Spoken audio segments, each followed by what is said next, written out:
चलिए समझते हैं क्लास 7th की मैथ और इसको पढ़ने की कोशिश करते हैं।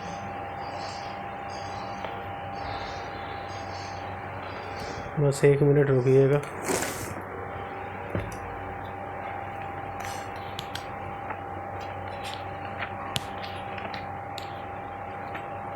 क्लास 7th की जो मैथ है उसका पहला चैप्टर है, इसको मैं आपको इसका सिलेबस लिख दे रहा हूँ, आप सिलेबस देख लें। सिलेबस यानी हमें पूरा कंटेंट पढ़ना क्या क्या है। तो जो हमें पूरा पढ़ना है क्लास 7th में वो देख लीजिए।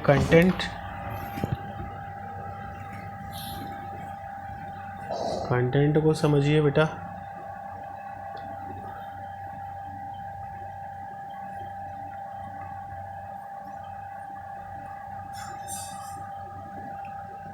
कंटेंट है इंटीजर, दूसरा है फ्रैक्शन, तीसरा है डेसिमल, चौथा है रेशनल नंबर। क्या है? चौथा जो चैप्टर है वो है रेशनल नंबर। तो पहला चैप्टर है इंटीजर, दूसरा चैप्टर है फ्रैक्शन, तीसरा डेसिमल, चौथा रेशनल नंबर, पांचवा जो चैप्टर है बेटा वो है operation on rational number. Rational number में ऑपरेशन का मतलब होता है addition, subtraction, multiplication, division. Then we will study about exponent. इसको नोट कर लीजिए, एक्सपोनेंट क्या होता है। एक्सपोनेंट मतलब किसी के ऊपर जो पावर लिखी होती है उसको हम बोलते हैं एक्सपोनेंट। जैसे 7 के ऊपर लिखा है 8 पावर, तो 8 हो गया 7 का एक्सपोनेंट। ठीक है। Then we will study about algebraic expression. फिर हम लोग एल्जेब्रिक एक्सप्रेशन पढ़ेंगे। फिर क्या पढ़ेंगे? लीनियर इक्वेशन इन 1 वेरिएबल पढ़ेंगे, एक वेरिएबल की लीनियर इक्वेशन। आगे देखिए, आगे क्या पढ़ेंगे? Ratio and proportion. क्या पढ़ेंगे? लिख लीजिए। फिर हम लोग पढ़ेंगे रेशियो एंड प्रोपोर्शन। ये 7वां चैप्टर हो गया। उसके बाद देखिए बेटा 8th चैप्टर से हम लोग देखेंगे रेशियो एंड प्रोपोर्शन। रेशियो और प्रोपोर्शन क्या होते हैं। फिर 9वां चैप्टर देखेंगे। अच्छा, ये 9th चैप्टर में ही है ratio and proportion. 10th chapter में देखेंगे यूनिटरी मेथड। यूनिटरी मेथड मतलब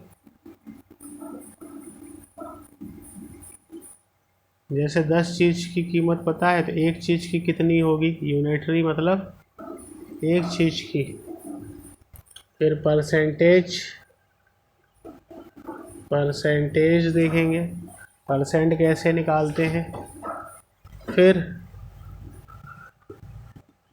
प्रॉफिट एंड लॉस, लाभ और हानि, ये निकालना सीखेंगे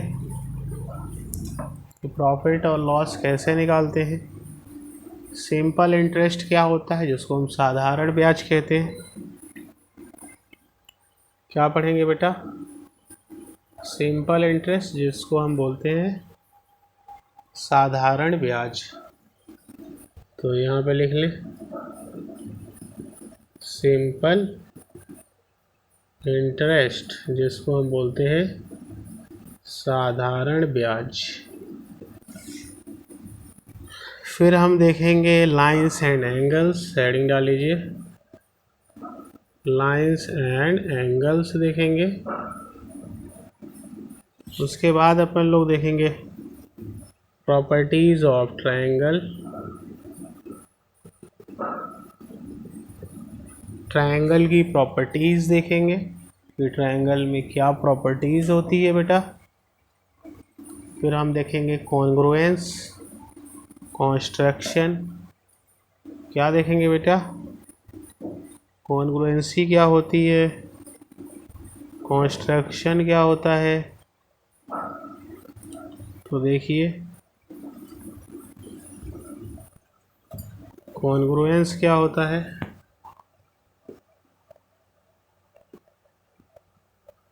फिर कंस्ट्रक्शन क्या होता है, कंस्ट्रक्शन को हिंदी में निर्माण बोलते हैं। फिर हम लोग सिमेट्री देखेंगे, कोई चीज़ सिमेट्रिकल है कि नहीं है। सिमेट्रिकल मतलब जैसे मैं यहाँ से एक लाइन खींच दूँ तो जितना इस साइड जगह होगी उतना ही उस साइड जगह होगी। जैसे देखिए यहाँ पे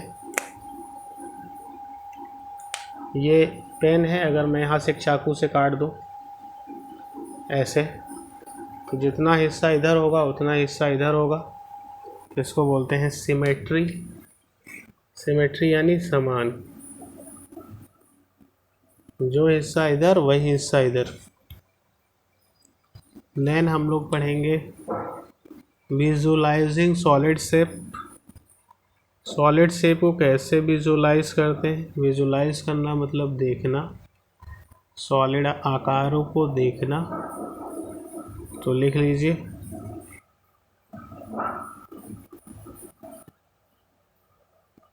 visualising solid shape. Solid shape हम कैसे विजुलाइज करते हैं। फिर हम पढ़ेंगे मेंसुरेशन। मेंसुरेशन मतलब मापन सीखेंगे। तो mensuration first and mensuration second, तो हम मापना सीखेंगे। फिर हम लोग डाटा हैंडलिंग सीखेंगे बेटा, कि डाटा को हैंडल कैसे करते हैं। डाटा क्या होता है, कलेक्शन ऑफ इंफॉर्मेशन को बोलते हैं डाटा। क्या बोलते हैं,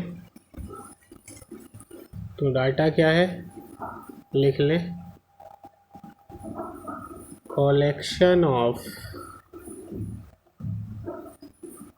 इंफॉर्मेशन इज कॉल्ड डाटा।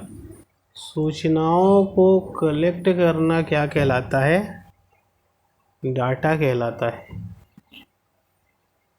जैसे कोई सूचना है, आपके स्कूल की फीस नहीं जमा है, तो बच्चों की लिस्ट, बच्चे एक ए बच्चे की इतनी फ़ीस बची है 500, बी बच्चे की 800, सी बच्चे की इतनी, तो हर बच्चे की फ़ीस इतनी बची है। तो ये हमने क्या किया, इंफॉर्मेशन को कलेक्ट किया। जब हम इंफॉर्मेशन को कलेक्ट करते हैं उसको बोलते हैं डाटा। डाटा को कलेक्ट करते हैं और ऑर्गेनाइज करते हैं।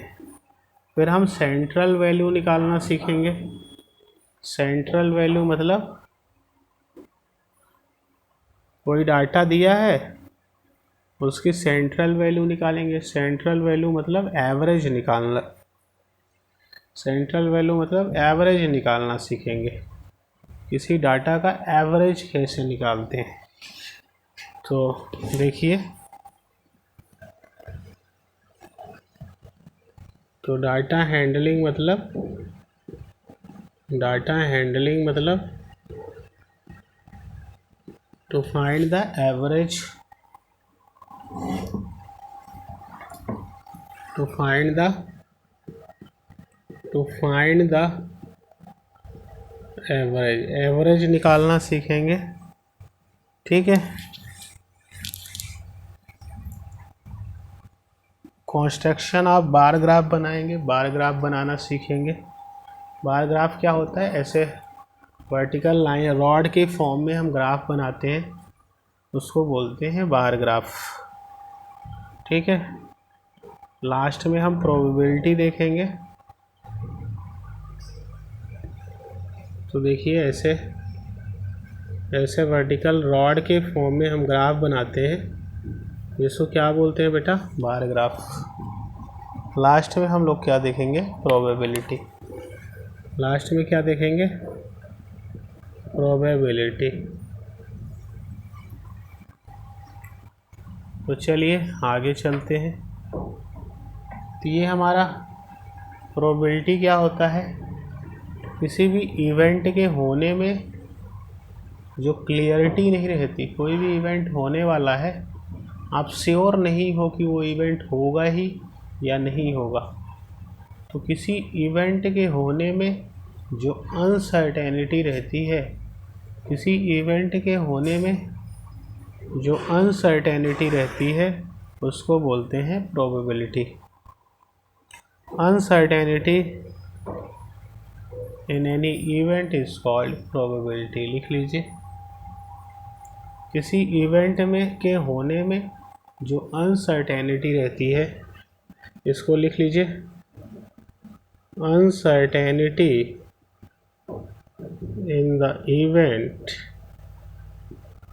Is called probability. किसी भी इवेंट के होने में जो अनसर्टेनिटी रहती है, उसको प्रोबेबिलिटी कहते हैं। तो ये अपना सिलेबस था क्लास 7th का। अब इसकी हम हर एक चैप्टर की डिटेल स्टडी करेंगे। ठीक है, चलिए।